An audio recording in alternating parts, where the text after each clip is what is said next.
When I was 17, I was crushing hard on this guy. My family wasn't rolling in dough, so I'd been saving for a year to buy him a birthday gift. The day my mom had her accident, I'd skipped out of school early. That's when I heard him laughing with his buddy. This thing? Man, a participation prize at some diner would be better than this, he'd said, all smug. His friend cracked up. Knowing Ray, he'd never use it. Give it to me, I could hawk it for some internet time. Whatever, take it. Ray tossed it at him like it was trash, and our eyes met. Years later, at our high school reunion, I heard Ray had been looking for me for 8 years. When Ray and I made eye contact, his face tightened. His buddy, holding the watch, looked awkward, scratching his head.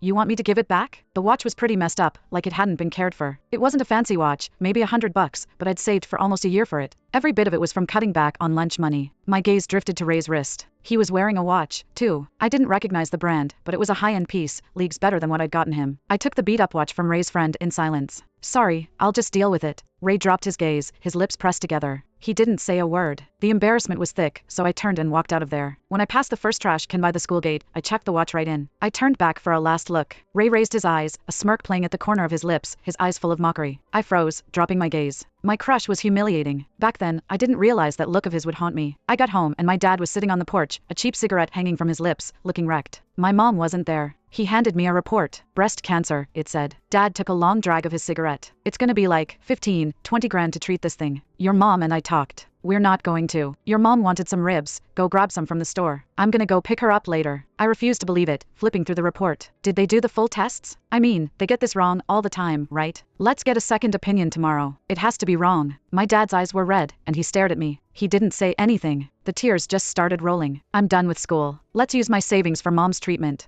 Dad dropped his head. I knew he hurt just as much as I did. My dad had a bad leg. My mom was the only one who wanted to be with him, didn't look down on him. She always cheered him on. Our family was poor, but mom and dad were crazy about each other. In middle school, everyone was finding their faith. I asked my dad, Pop, what's your faith? He didn't know what faith meant, so I explained it. He laughed, embarrassed. My faith is your mom. And then, I found my faith too. I wanted to grow up, make money, and show my mom and dad the world. Now dad's faith was gone. So was mine. I took dad's hand and started talking. I'm dropping out. I'll get a job. We can go to Boston to get mom treatment. My dad kept smoking, saying nothing, but my mind was made up. I told dad to go get mom, pack our bags, and we'd leave for Boston. I headed back to school. It started to pour when I was halfway there. Everyone was rushing, trying to get out of the rain. That's when I let myself cry, the rain and tears mixing. By the time I got to school, the place was empty. I reached into the stinky trash can. I went through every bit of garbage, but it wasn't there. My watch. I wanted to slap myself for checking it. I could have gotten a few bucks for it. I spent a few hours searching. There was no watch. I walked home, defeated. There wasn't anyone on the streets. The rain was coming down hard, stinging a little. Dad still wasn't back. Our house, usually so warm, just felt cold. I waited and waited. Finally, someone came rushing over to me, your mom and dad. They jumped